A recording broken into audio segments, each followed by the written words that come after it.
40 થી 45 degree Celsius વચ્ચે આગામી ગરમીના મોજા માટે તૈયાર રહો। હંમેશા ઓરડાના તાપમાને પાણી ધીમે ધીમે પીવો।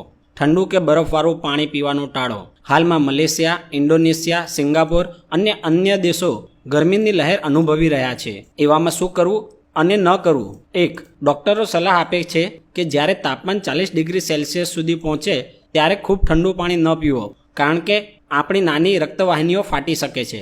એવું નોંધવામાં આવ્યું છે કે એક ડૉક્ટરનો મિત્ર ખૂબ જ ગરમીમાં ઘરે આવ્યો। તેને ખૂબ પરસેવો થઈ રહ્યો હતો અને તે ઝડપથી પોતાને ઠંડુ કરવા માંગતો હતો। તેણે તરત જ ઠંડા પાણીથી તેના પગ ધોયા। અચાનક તે ભાંગી પડ્યો અને તેને હોસ્પિટલ લઈ જવામાં આવ્યો। 2. જ્યારે પણ બહાર ગરમી 38 ડિગ્રી સેલ્સિયસ પહોંચે અને જ્યારે તમે ઘરે આવો ત્યારે ઠંડુ પાણી ન પીવો। ધીમે ધીમે માત્ર રૂમ ટેમ્પરેચરવાળું પાણી પીવો। જો તમે બહાર તડકામાંથી આવ્યા હો તો તમારા હાથ પગ તરત ધોશો નહીં। ધોવા અથવા સ્નાન કરવા પહેલાં ઓછામાં ઓછા અડધો કલાક રાહ જુઓ। 3.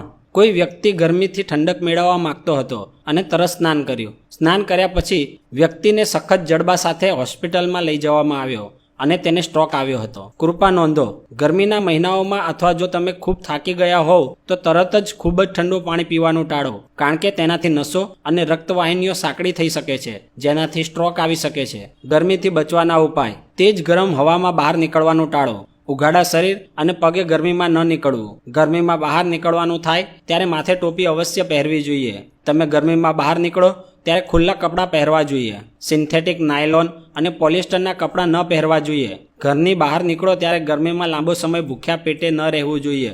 ગરમીમાં આંખોનું ધ્યાન રાખવું અને બહાર નીકળતી વખતે ચશ્મા પહેરીને બહાર નીકળવું જોઈએ। આંખોને વારંવાર ઠંડા પાણીથી ધોવી જોઈએ। ગરમીમાં વધુ પરસેવો થતો હોય તો તરત ઠંડુ પાણી ન પીવું। સાદું પાણી પણ ધીરે ધીરે પીવું। ઘરે પણ ગરમીથી બચવા ઠંડક રહે તે માટે પડદા અને કુલર વગેરેનો ઉપયોગ કરવો। જો તમને લૂ લાગે તો ડુંગળીને પીસીને તેનો લેપ કરવો લાભદાયક રહે છે। કૃપા કરીને અન્ય લોકો સુધી ફેલાવો।